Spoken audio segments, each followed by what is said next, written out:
بسم الله الرحمن الرحيم والحمد لله رب العالمين والصلاة والسلام على سيد المرسلين وعلى آله وصحبه أجمعين اما بعد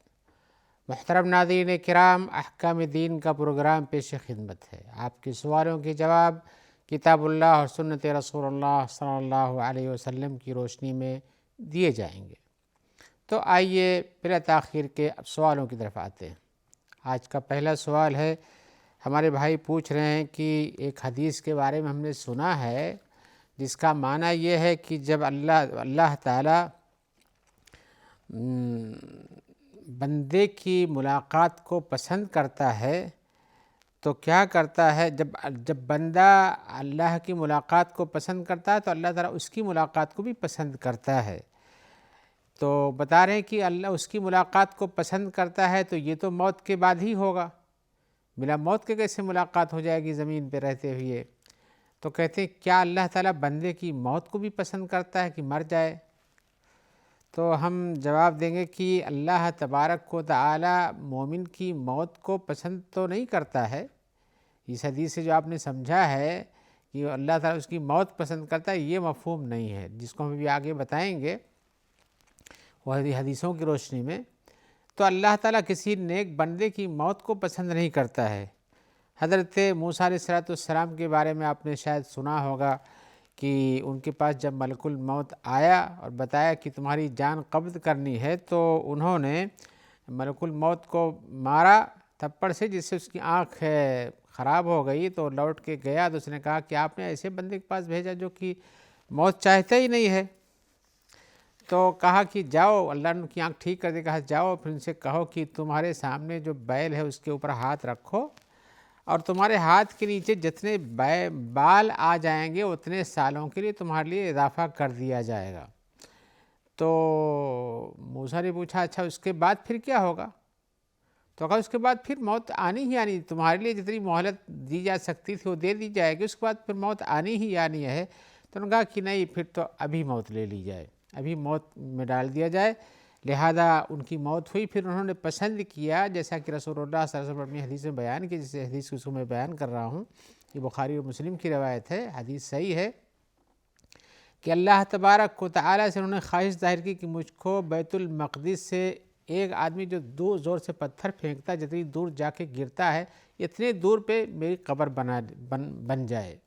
تو اللہ تعالیٰ نے ان کو یہ موقع دیا، یعنی بیت المقدس کے سے ایک پتھر پھینکنے کی دوری کے برابر ہے۔ رسول اللہ صلی اللہ علیہ وسلم اپنی حدیث میں فرمایا بھی ہے کہ اگر میں وہاں ہوتا تو راستے کے طرف میں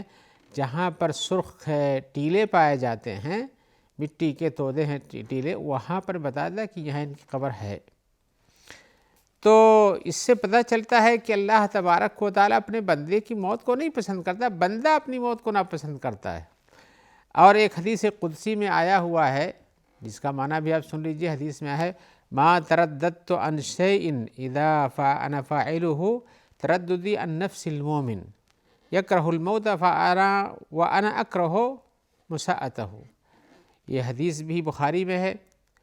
حدیث قدسی میں، یعنی اللہ تعالیٰ فرماتے ہیں کہ میں کسی اور چیز میں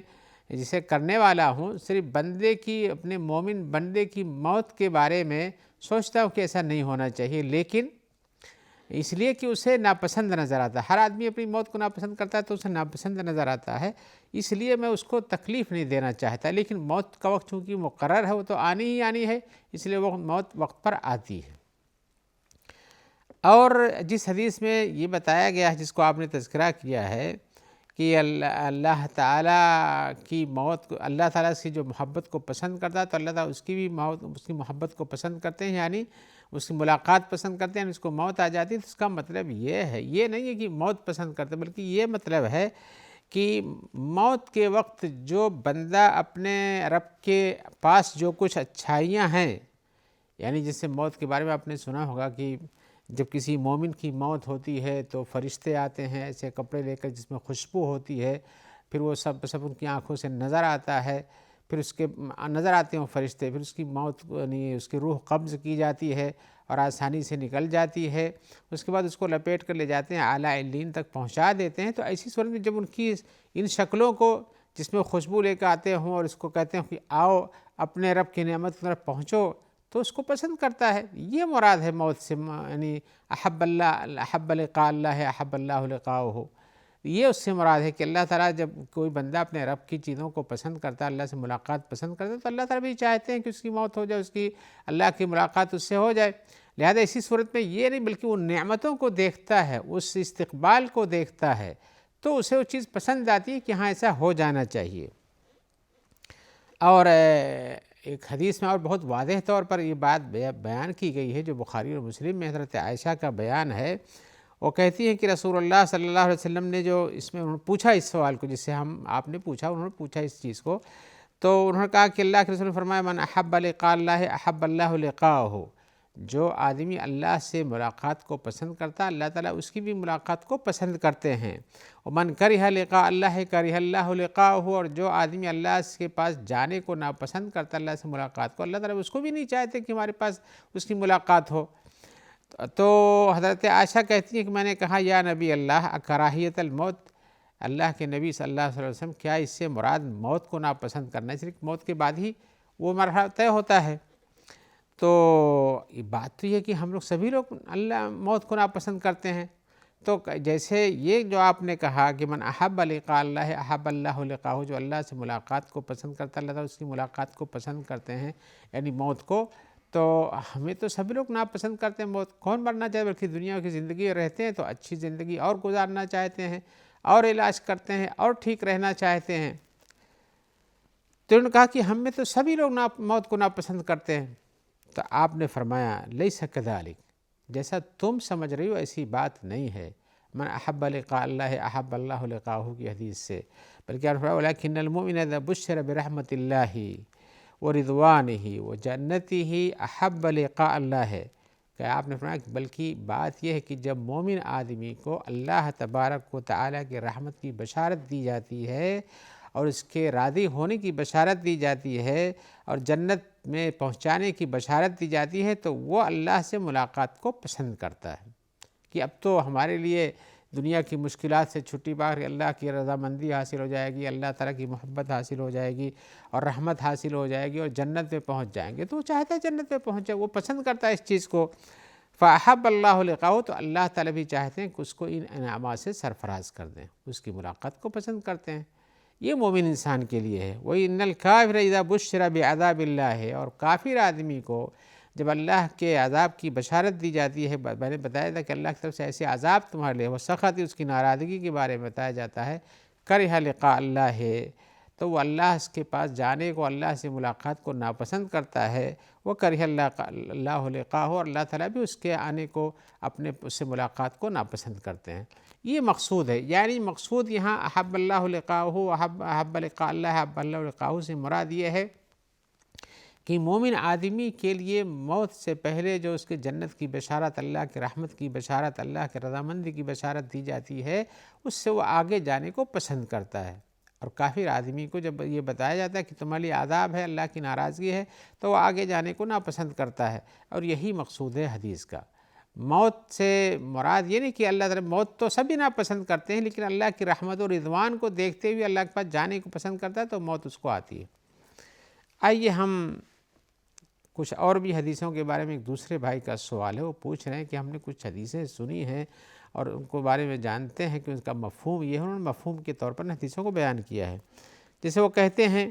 کہ یہ حدیثیں کیا جو مشہور ہیں ہم لوگوں کے درمیان، جو اپنے واٹس ایپ گروپ میں یا کسی اور بھی جگہ پر دیکھتے ہیں، تو کیا وہ حدیثیں صحیح ہیں؟ ایک حدیث کا مفہوم لکھا کہ لوگوں پر، ہماری امت پر ایک وقت ایسا آئے گا جس میں لوگ زیادہ سے زیادہ سودی کاروبار کریں گے،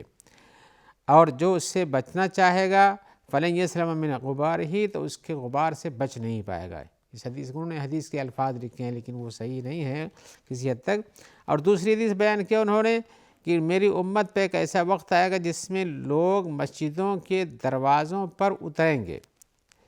اور بہترین سواریوں میں سوار ہوں گے، ان کی عورتیں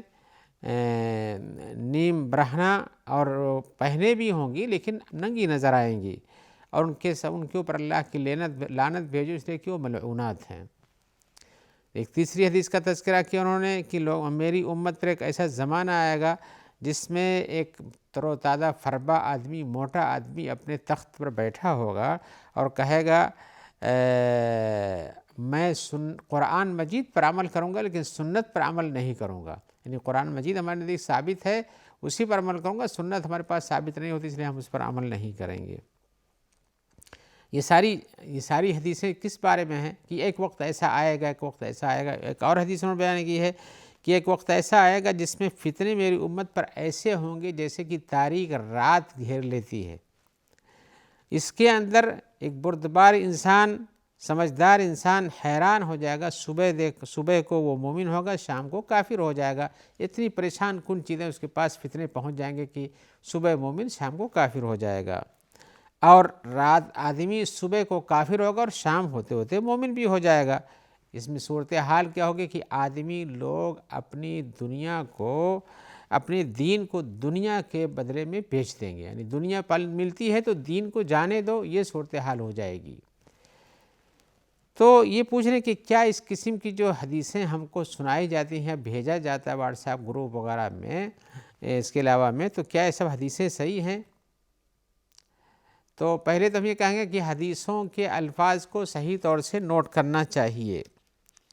اور دوسرا یہ ہے کہ کوئی بھی حدیث ہو اس کی صحت کے بارے میں پتہ لگانا چاہیے کہ حدیث جو بتائی جا رہی ہے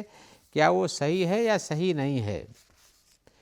تو آئیے ہم جواب میں اس طرح کی حدیثوں کو، اس معنی کی جو وارد کو سناتے ہیں، ان کی صحت کے بارے میں بھی آپ کو بتاتے ہیں۔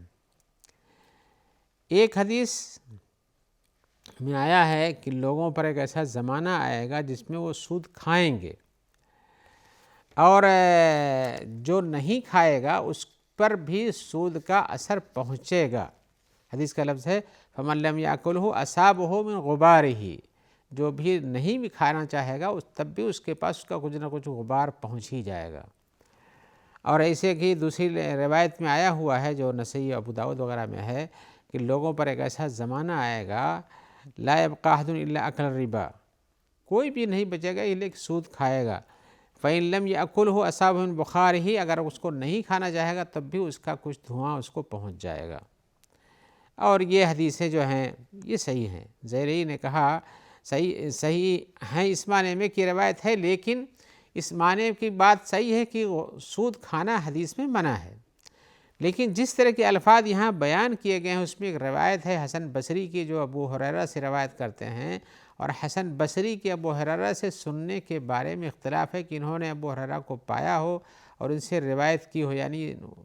علماء حدیث کی اصطلاح میں حدیث منقطع ہو جاتی ہے،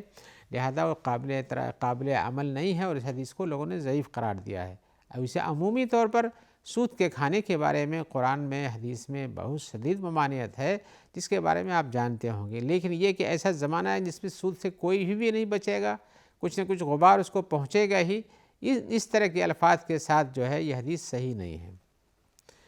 دوسری حدیث جو آپ نے بیان کی ہے کہ لوگ مسجدوں پر آئیں گے اور بہترین سواریوں میں سوار ہوں گے، تو اس طرح کے جو الفاظ ہیں یہ ایک روایت میں ہے، یہ امام احمد کی روایت میں، ابن حبان نے بھی اس کو روایت کیا ہے۔ اس کے الفاظ ہیں سَيَكُونُ فِي آخِرِ أُمَّتِي رِجَالٌ يَرْكُبُونَ عَلَى سُرُوجٍ كَأَشْبَاهِ الرِّجَالِ، میری امت میں کچھ لوگ ایسے بھی اخیر میں ہوں گے جو ایسی سواریوں پر سوار ہوں گے، ایسے ہودجوں میں یا ایسے زین لگے ہوئے گھوڑوں پر، یا اس کی سواریاں جو بھی ہوں گی جیسے کہ بڑے لوگ ہوتے ہیں، اور وہ مسجدوں کے دروازوں پر اتریں گے۔ نساؤہم کاسیات عاریات، میں ایک بتانا چاہتا ہوں کہ آپ نے جو حدیثیں نوٹ کی ہیں وہ اس معنی کی قریب طرح ہیں، لیکن الفاظ آپ کے نکل کیے ہوئے صحیح نہیں تھے۔ ان کی عورتیں کپڑا پہنے بھی ہوں گی اور ننگی بھی نظر آئیں گی، یعنی ایسے کپڑے ہوں گے جس سے اندر کا سطر نظر آتا ہو یا جسم کے خد و خال سب نظر آتے ہوں گے۔ علی رؤوسہن کاسنمۃ البخت العجاف، ان کے سروں پر اس طرح کے بال جسے لگا کر کے باندھے جاتے ہیں، ایسے باندھ جیسے کہ جو دبلی پتلی اونٹنیوں کے جو کوہان ہوتے ہیں اس طرح سے ان کے سر پہ نظر آئے گا۔ لعنہن فإنہم، ان کو لعنت کو اس لیے کہ وہ ملعون ہیں۔ اللہ کے رسول نے ویسے بھی منع کیا ہے کہ بال جو ہے ملا کے بال نہیں باندھ کرنا چاہیے۔ الواصلہ والمستوصلہ کے بارے میں حدیث آپ نے کبھی سنی ہوگی کہ جو بال جوڑتی ہیں اور اس طرح سے گوفہ بناتی ہیں، اس سے آپ نے منع کیا ہے۔ یہ حدیث جو میں نے بتایا ابھی، یہ امام مسلم مسند احمد میں ہے، صحیح ابن حبان وغیرہ میں ہے، حاکم نے اس کو روایت کیا اور کہا کہ یہ حدیث شرط شیخین کے یعنی بخاری مسلم کی شرط پر صحیح ہے۔ علماء نے بھی اس حدیث کو صحیح گردانا ہے۔ لہذا یہ حدیث جو آپ نے سنی ہے کہ لوگ آئیں گے اور لوگوں کی جیسے ہوں گے، جیسے دروازوں پر اتریں گے ان کی عورتیں ننگی پہنی ہوئی ننگی نظر آئیں گی اور ان کے اوپر لعنت کے بھیجنے کا آپ نے کہا ہے، یہ حدیث اپنی جگہ اس معنی میں صحیح جو میں نے سنایا آپ کو۔ ایک تیسری حدیث جس کی طرف آپ نے اشارہ کیا ہے وہ یہ کہ ایک موٹا تھرو تازہ فربا آدمی اپنے تخت پر بیٹھے گا کہ ہم قرآن پہ عمل کریں گے، سنت پر عمل نہیں کریں گے، اس کے بارے میں جو حدیث ہے میں آپ کو بتاتا ہوں۔ اس کے الفاظ ہیں الا هل عسى رجل يبلغ الحديث وانی وهو متكئ على اريكته، دھیان سے سن لو، کیا ایسا بھی کبھی ہوگا کہ کوئی آدمی ہے جو اپنے تخت پر ٹیک لگا کے بیٹھا ہوا، اس کو ہماری حدیث پہنچے گی تو کہے گا بیننا و بینکم کتاب اللہ، ہمارے اور تمہارے درمیان اس حدیث کے ماننے کے بارے میں اللہ کی کتاب ہے۔ فما وجدنا فی حلالا استحللناہ، جو ہم نے اللہ کی کتاب قرآن مجید میں پایا حلال وہی حلال ہے، وما وجدنا فی حراما حرمناہ، اور اس میں جو ہم نے حرام پایا وہ بھی حرام ہے۔ وَإِنَّمَا حَرَّمَ رَسُولُ اللَّهِ صلی اللہ علیہ وسلم حرم اللہ، آپ فرماتے ہیں کہ اللہ کے رسول نے بھی جو چیزوں کو حرام قرار دیا ہے ایسے ہی حرام ہے جیسے کہ اللہ نے اپنی کتاب قرآن مجید میں حرام قرار دیا ہے۔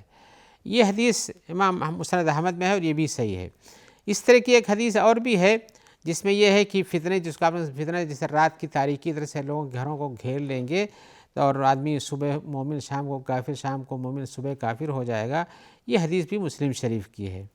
تو اس طرح کی حدیث ہے، یہ حدیث صحیح ہے۔ لہذا بتا رہا ہوں کہ حدیثوں کی جو صحت تھی جن الفاظ ہم نے بیان کر دیا، البتہ یہ نصیحت ضرور کروں گا کہ حدیثوں کو ان کی اصل جگہ سے لینا چاہیے، ان کے صحت کو جاننا چاہیے، اپنی طرف سے بنائے ہوئے الفاظ کے بارے میں زیادہ دھیان نہیں دینا چاہیے۔ اور آئیے اسی جواب کے ساتھ ہم آپ سے اجازت چاہتے ہوئے امید رکھتے ہیں انشاءاللہ جلد آپ سے ملاقات ہوگی، آپ کے سوال ہوں گے ہماری جانب سے ان کے جواب دیے جائیں گے۔ جب تک کے لیے ہم دعا گو ہیں کہ اللہ تعالیٰ آپ کو اور ہمارے سارے بھائیوں کو جو اس کام میں تعاون کرتے ہیں سب کو اللہ تعالیٰ اپنی عافیت میں رکھے۔ السلام علیکم ورحمۃ اللہ وبرکاتہ۔